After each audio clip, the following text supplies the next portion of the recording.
وسلام على عباده الذين اصطفى أما بعد فأعوذ بالله من الشيطان الرجيم يا أيها الذين آمنوا اتقوا الله حق تقاته ولا تموتن إلا وأنتم مسلمون وقال تعالى يا أيها الناس اتقوا ربكم الذي خلقكم من نفس واحدة وخلق منها زوجها وبث منهما رجالا كثيرا ونساء واتقوا الله الذي تساءلون به والأرحام وقال تعالى يا أيها الذين آمنوا اتقوا الله وقولوا قولا سديدا صدق الله العظيم. وعن ابن عباس رضي الله عنهما قال قال رسول الله صلى الله عليه وسلم لم يرى للمتحابين مثل النكاح رواه ابن ماجه وكما قال عليه الصلاة والسلام. محترم بزرگوں، عزیز ساتھیوں، حضرت ابن عباس رضی اللہ عنہ سے حضرت ابن مسعود رضی اللہ عنہ سے روایت ہے، فرماتے ہیں کہ اللہ کے رسول صلی اللہ علیہ وسلم نے ہم کو دو طرح کے تشہد سکھائے ہیں. ایک تشہد تو نماز میں پڑھا جاتا ہے، تحیات المبارکات الصلوات الطیبات، اور ایک تشہد اللہ کے رسول صلی اللہ علیہ وسلم نے حاجت کے موقع پر ہم کو سکھایا ہے. چاہے وہ جو بھی حاجت ہو، نکاح کی حاجت ہے، بزنس کی حاجت ہے، جو بھی حاجت ہے، اس موقع پر تشہد کو پڑھتے تھے اللہ کے رسول صلی اللہ علیہ وسلم. ان الحمد للہ نستعینہ ونستغفرہ ونؤمن بہ ونتوکل علیہ. اور پھر قرآن کریم کی 3 آیتیں پڑھتے تھے. سفیان ثوری فرماتے ہیں کہ 3 آیتیں کون سی ہیں؟ تو شروع میں جب آپ کے سامنے تلاوت کی یا ایھا الذین آمنوا اتقوا اللہ یا ایھا الذین آمنوا اتقوا اللہ حق تقاته ولا تموتن الا وانتم مسلمون. یہ 3 آیتیں جس میں اللہ تبارک تعالیٰ نے کچھ نصیحتیں کی. ان آیتوں کو رسول اللہ صلی اللہ علیہ وسلم پڑھا کرتے تھے. چنانچہ خاص طور پر نکاح کی مجلس میں ان 3 آیتوں کو پڑھا جاتا ہے. جبکہ ہم دیکھیں گے کہ ان آیتوں میں نفس نکاح کا تو کوئی تذکرہ نہیں ہے، لیکن ایک خاص چیز کی اس میں نصیحت کی گئی ہے. اس لیے اللہ کے رسول صلی اللہ علیہ وسلم نکاح ہے، اس طرح کے دیگر مواقع ہیں، اس میں ان 3 آیتوں کو پڑھا کرتے تھے اور نصیحت کیا کرتے تھے. لہذا ان 3 آیتوں میں جو مضمون ہے، اگر ہم اس کو سمجھ لیں گے، اس کو جان لیں گے اور اس کے مطابق عمل کر لیں گے تو انشاءاللہ ہماری جو بات کی زندگی ہے وہ خوشگوار گزرے گی. اس لیے نکاح کے متعلق خاص طور پر رسول اللہ صلی اللہ علیہ وسلم نے فرمایا لم یرا للمتحابین مثل النکاح، کہ 2 محبت کرنے والوں میں نکاح سے بڑھ کر کوئی چیز نہیں ہے. کہ نکاح کے ذریعے سے 2 شخصوں میں، 2 خاندانوں میں، 2 قبیلوں کے اندر محبت پیدا ہو جاتی ہے. کہ نکاح جو ہوتے ہیں رسول اللہ صلی اللہ علیہ وسلم نے خود نکاح کیے ہیں. جویریہ بنت حارث سردار کی بیوی تھی، بدر مشترک میں ملی تھی اللہ رسول صلی اللہ علیہ وسلم کو، جن پر اللہ رسول صلی اللہ علیہ وسلم نے حملہ کیا تھا تو کئی گھرانے، 100 سے زائد گھرانے قید کیے تھے. لیکن رسول اللہ صلی اللہ علیہ وسلم نے جب ان کی بیٹی سے جویریہ سے رضی اللہ عنہ نکاح کیا تو صحابہ نے جن لوگوں کو غلام اور باندی بنایا تھا سب کو آزاد کر دیا. کہا کہ یہ تو سسرالی رشتہ دار ہو گئے ہمارے، ان کو ہم غلام اور باندی کس طرح سے بنا سکتے، یہ تو ہمارے رشتہ دار ہو گئے. رسول اللہ صلی اللہ علیہ وسلم کے رشتہ دار تو ہمارے رشتہ دار، تو سب کو انہوں نے کیا کر دیا، چھوڑ دیا. تو یہ سمجھ لیجئے کہ ان آیتوں میں اس بات کی ترغیب دی جا رہی ہے کہ سب سے پہلے ہمارے اندر تقوی کو پیدا کیا جائے. یا ایھا الذین آمنوا اتقوا اللہ حق تقاته ولا تموتن الا وانتم مسلمون. اور تمہاری موت نہ آئے مگر اسلام کی حالت میں، کہ مرتے دم تک اس اسلام کو باقی رکھنا ہے. پہلی آیت میں یہ اللہ نے بتایا. دوسری آیت میں اللہ تبارک تعالیٰ فرماتے ہیں کہ یا ایھا الناس اتقوا ربکم الذی خلقکم من نفس واحدہ. اس میں صرف ایمان والے کو خطاب نہیں بلکہ تمام انسانیت کو خطاب ہے. کہتے ہیں کہ اے تمام لوگوں، اللہ تعالیٰ سے ڈرو، تمہارے رب سے ڈرو جس نے تم کو ایک جان سے پیدا کیا. خلقکم من نفس واحدہ، تمام لوگوں ایک جان سے پیدا کیا، یعنی کس سے؟ حضرت آدم علیہ السلام سے تمام انسانیت کو پیدا کیا. اس میں اشارہ کیا اس بات کی طرف کہ اللہ کے نزدیک اونچ نیچ، ذات پات، عرب عربی، اجمی، گوڑا کالا، کوئی اس کی اہمیت نہیں ہے. اہمیت صرف تقوی کی ہے. لہذا کوئی کسی سے سمجھ لیجیے کہ حسب، خاندان اور مال دولت کی وجہ سے، دنیا کی کمی زیادتی کی وجہ سے اپنے کو بہتر اور دوسروں کو حقیر نہ سمجھے. بلکہ سب کو اللہ نے ایک ہی ذات سے کیا پیدا کیا. خلقکم من نفس واحدہ وخلق منها زوجها، اور اسی سے اللہ تبارک تعالیٰ نے ان کی بیوی حضرت حوا کو پیدا کیا. آدم کی بائی فصلی سے اوپر والا جو حصہ رہتا ہے ٹیرا والا، اس سے اللہ تبارک تعالیٰ نے حضرت حوا علیہ السلام کو کیا کیا؟ پیدا کیا. وَبَثَّ مِنْهُمَا رِجَالًا كَثِيرًا وَنِسَاءً، اور پھر ان کی طرح سے بہت سارے مرد اور بہت سارے عورتوں کو پیدا کیا. وَاتَّقُوا اللَّهَ الَّذِي تَسَأَلُونَ بِهِ وَالْأَرْحَامَ، ڈرو اس اللہ تعالیٰ سے جس کے واسطے سے تم سوال کرتے ہو، کچھ کہتے ہو، قسمیں کھاتے ہو، اللہ کا واسطہ دیتے ہو کہ اللہ کے واسطے میں تم کو دیتا ہوں کہ یہ کام کر لو. تو اللہ تعالیٰ جس ذات کا واسطہ دیا جاتا ہے وہ ذات بڑی رہتی ہے، تو جس کا تم واسطہ دے کے سوال کرتے ہو. والارحام، اور ارحام یعنی صلہ رحمی، آپسی تعلقات کے توڑنے سے اپنے آپ کو بچاؤ، اس سے ڈرو تم.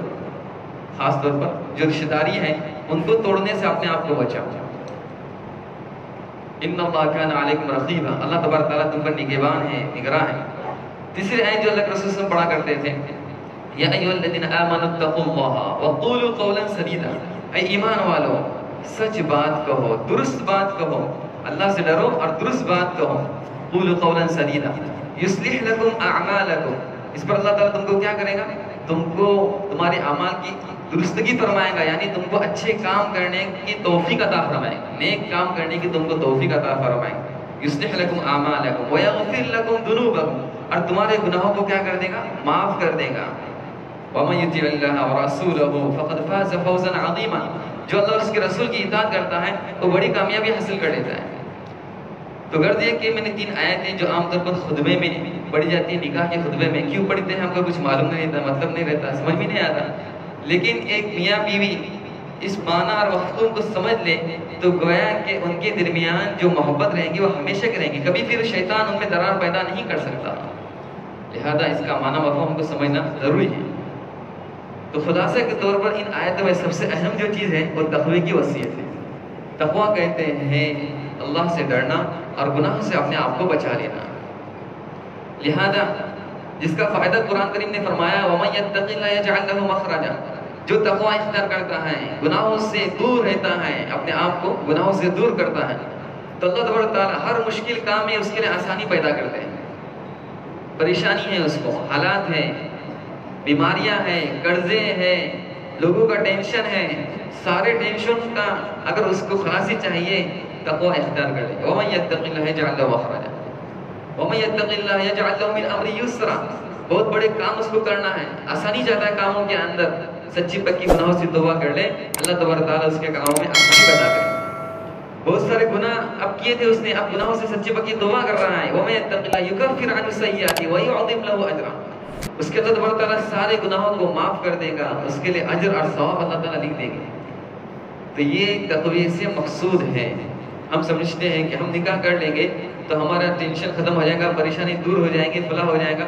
اگر تقوی نہیں ہے تو پریشانیاں بڑھ جائیں گی. لہذا اگر تقوی ہم اختیار کر لیں گے تو ہمارے آپسی روابط جو ہیں، پیار محبت باقی رہیں گے. ابن مسعود رضی اللہ عنہ فرماتے ہیں، اس میں اللہ تعالیٰ جو تقوی کا وصیت فرما رہے ہیں اس میں اللہ تعالیٰ کہ ہم کیا کیے جائے، یطاع ولا یعصى، اللہ تعالیٰ کی اطاعت اور فرما برداری کی جائے، اللہ کی نافرمانی نہ کی جائے. یہ نکاح کے موقع پر خوشی ہوتی ہے، آدمی فرماتے ہیں خوشی میں کچھ بھی کر لو چل جاتا ہے.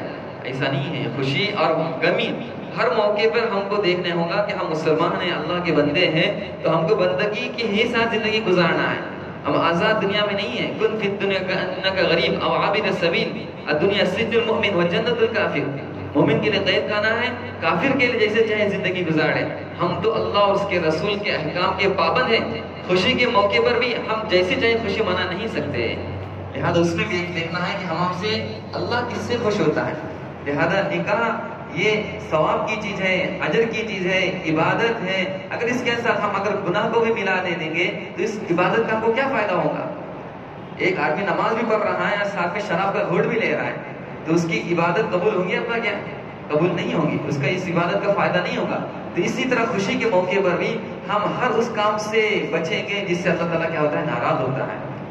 یطاع ولا یعصى یشکر ولا یکفر، اللہ تعالیٰ کا شکر ادا کرنا ہے، اللہ تعالیٰ کی نافرمانی ہم کو نہیں کرنا ہے، نافرمان نہیں کرنا ہے.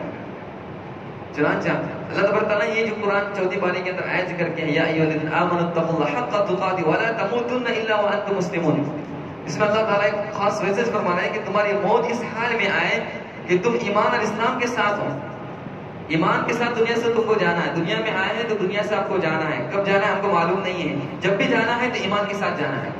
ماقبل میں اللہ تعالیٰ نے یہود و نصارہ کا تذکرہ کیا ہے، اس میں اللہ فرماتے ہیں کہ یا ایھا الذین آمنوا ان تطیعوا فریقا من الذین اوتوا الکتاب یردوکم بعد ایمانکم کافرین. اے ایمان والو، اگر تم یہودیوں کی ایک جماعت کی اتباع کرو گے تو تمہارے وہ ایمان کے بعد کفر سے تم کو کیا کر دیں گے، بدل دیں گے. تم اگر اپنے طریقہ کو چھوڑ کر، اسلامی عقائد کو چھوڑ کر اور اپنا مذہب چھوڑ کر دوسرے کے مذاہب کی چیزیں اپنے اندر شامل کر لو گے تو ان کی پوری کوشش یہ ہے کہ کسی طرح تم بغیر ایمان اور اسلام کی دنیا سے چلے جاؤ. یردوکم بعد ایمانکم کافرین وکیف تکفرون، تم کیسے اس کا انکار کر سکتے ہو، وکیف تکفرون وفیکم رسول، کہ اس تمہارے اس میں اللہ تعالیٰ کی کیا ہے، پیغمبر ہے، رسول ہے، اللہ تعالیٰ کی آیات اور نشانیاں تم میں پڑھ کر سنائی جاتی ہیں. یتلا علیکم آیات، کہ اللہ تعالیٰ کی آیات اور نشانیاں تم پر پڑھی جاتی ہیں، سنی جاتی ہیں، کہ مختلف مواقع میں ہم بیانات کے ذریعے سے دین کی باتیں سنتے ہیں، سمجھتے ہیں، پھر بھی ہم غیروں کے طریقوں کا اختیار کریں. یتلا علیکم آیات وفیکم رسول، کہ تم میں اللہ تعالیٰ کے کیا ہے، پیغمبر ہیں، رسول ہیں. وَمَن يَعْتَصِم بِاللَّهِ فَقَدْ هُدِيَ إِلَىٰ صِرَاطٍ، یہ جو شخص اللہ تبارک تعالیٰ کی رسی کو مضبوطی کے ساتھ تھام لیتا ہے اللہ تعالیٰ سیدھے راستے کی طرف اس کو راہ دکھاتے ہیں. لہذا ایسے موقع پر ہمیں ضروری ہے کہ یہود و نصارہ کی اتباع نہ کریں، کہ ان کی اتباع کے اندر ان کی منشا ہے کہ کسی طرح ہم بغیر ایمان کی دنیا سے کیا ہو جائے، چلے جائیں. جبکہ اللہ تعالیٰ ہم سے کہتا ہے کہ تم تقوی اختیار کرو اور تمہاری موت اس حال میں آ جائے کہ تم اسلام اور ایمان کے ساتھ ہو. یہ پہلے آیت میں اللہ تعالیٰ نے ذکر کیا ہے کہ ہماری موت، نکاح کے موقع پر یہ موت والی آیت کو پیش کیا جا رہا ہے کہ ہم موت سے غافل نہ ہو جائیں. موت ہم کو آنے والی ہے، یہ وقتی طور پر کہ ہماری خوشی ہے، لیکن حقیقی خوشی تو جنت کی ہے. حقیقی خوشی جس کو جہنم سے ہٹا کے جنت میں داخل کر دیا گیا، یہ ہماری حقیقی خوشی ہے. لہذا ہمیں ایسے موقع پر کوئی ایسا کام نہیں کرنا ہے جو ہم کو حقیقی خوشی سے ہمیں محروم کر دے اور ایمان سے ہمیں ہاتھ دھونا بیٹھے. اسی طرح دوسری آیت میں جو اللہ تعالیٰ فرماتے ہیں کہ تمام لوگوں کو خطاب کرتے ہوئے کہ اللہ سے ڈرو، اللہ سے ڈرنے کا حکم دیا جا رہا ہے، اور خاص طور پر اس میں صلہ رحمی کرنے کا حکم دیا جا رہا ہے. وَاتَّقُوا اللَّهَ الَّذِي تَسَاءَلُونَ بِهِ وَالْأَرْحَامَ، صلہ رحمی جب کل قیامت کے اللہ تعالیٰ کا دامن تھامیں گے، اے اللہ جس نے مجھ کو جوڑا اے اللہ تو اس کو جوڑ، اور جس نے مجھ کو توڑا اے اللہ تو اس کو توڑ. صلہ رحمی میں اعلیٰ درجہ یہ ہے کہ اگر ہم پر کسی کا حق ہے، ہمارے بھائی کا، بہن کا، چچا کا، خالہ کا، پھوپھی کا، یہ ہمارے خونی رشتے ہیں، ان میں سے کسی کا 1 روپیہ بھی اگر ہم پر ہے تو آج ہم اس کو لوٹائیں. کل قیامت کے دن دینار اور درہم، مال اور دولت نہیں دینا پڑے گی بلکہ نیکیاں دینا پڑے گی. ایک چیز یہ. اور دوسرا صلہ رحمی کا اعلیٰ درجہ حدیث میں فرمایا گیا لا يدخل الجنہ قطاع، جو قطع تعلق کرتا ہے، رشتے ناطوں کو توڑ دیتا ہے، بات چیت بند کر دیتا ہے، یہ شخص جنت میں نہیں جائے گا. یہ خوشی کے موقع جوڑنے والے موقع رہتے ہیں. چلو جو کچھ ہوا آج تک ہو گیا، لیکن آئندہ بھی خوشی کا موقع میں پورے گاؤں کو شریک کر رہا ہوں اور اپنے بھائی کو چھوڑ رہا ہوں، اپنے چچا کو چھوڑ رہا ہوں، اپنے ماموں کو چھوڑ رہا ہوں. تو یہ جو کچھ ہوا اللہ کے لیے جھک جائیں اور ان کو بھی شریک خوشی کے اندر کیا کرے، شریک کر لیں. خاص طور پر قرآن اس کو تنبیہ کے طور پر کہہ رہا ہے وَاتَّقُوا اللَّهَ الَّذِي تَسَاءَلُونَ بِهِ وَالْأَرْحَامَ، اس اللہ سے ڈرو جس کا تم واسطہ دیتے ہو، کہ اللہ کے واسطے سے خدا میرا کام کر دے اور اللہ کا واسطہ دے رہو، تو وہ اللہ سے ڈرنے کو کہا جا رہا ہے. اور صلہ رحمی کے کرنے کا حکم دیا جا رہا ہے کہ قطع تعلق نہ کیا جائے. بخاری شریف کی حدیث میں ہے کہ جو چاہتا ہے کہ اس کے رزق میں برکت ہو جائے اور اس کی عمر میں اضافہ ہو جائے، اس کو چاہے کہ فَلْيَسِرْ رَحِمَهُ، اس کو چاہے کہ وہ صلہ رحمی کر لے، اس کی عمر میں بھی اضافہ ہو جائے گا اور اس کے روزے بھی برکت ہو جائے گی. عمر تو اللہ نے لکھ دیے ہیں، لیکن ایک تقدیر مبرم ہوتی ہے، ایک معلق ہوتی ہے. یہ اگر اچھا کام کرتا ہے، صلہ رحمی کرے گا تو اللہ فرماتے ہیں کہ اس کی مزید عمر کو ہم بڑھا دیں گے. اس طرح کی بھی تقدیر اللہ تعالیٰ نے کیا کرتے لکھ دی ہے. لہذا ہم صلہ رحمی کریں گے تو یہ سارے ہمارے پریشانی کیا ہو جائے گی، دور ہو جائیں گے. اور آخری آیت میں اللہ تعالیٰ نے جو خاص وصیت فرمائی ہے تقوی کے بعد وہ ہے کہ قولوا قولا سدیدا، ہم درست بات کہیں، جھوٹ بات نہ کہیں. کہ جھوٹ یہ انسان کو کیا کرتا ہے، جہنم سے قریب کر دیتا ہے. جھوٹ کی وجہ سے اللہ تعالیٰ ناراض ہوتے ہیں. ابی بن کعب رضی اللہ عنہ کو جس چیز نے نجات دی اور جن کے توبہ کا تذکر اللہ نے قرآن شریف کے اندر کیا وہ سچ تھی. وہ کیا، انہیں سچ سچ بتایا کہ اللہ کے رسول غزوہ تبوک میں جانے سے میرے پاس کوئی رکاوٹ نہیں تھی، 2 سواریاں میرے پاس موجود تھیں، لیکن میں بس تھوڑی سستی اور کاہلی کی وجہ سے نہیں گیا. تو یہ سچ نے ہی ان کو کیا دی، نجات دی، جس کا تذکر اللہ تعالیٰ نے قرآن شریف میں فرمایا ہے.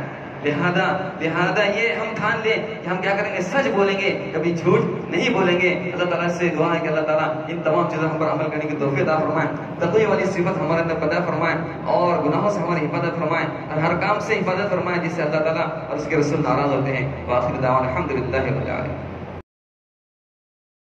Subscribe now and press the bell icon. Never miss an update.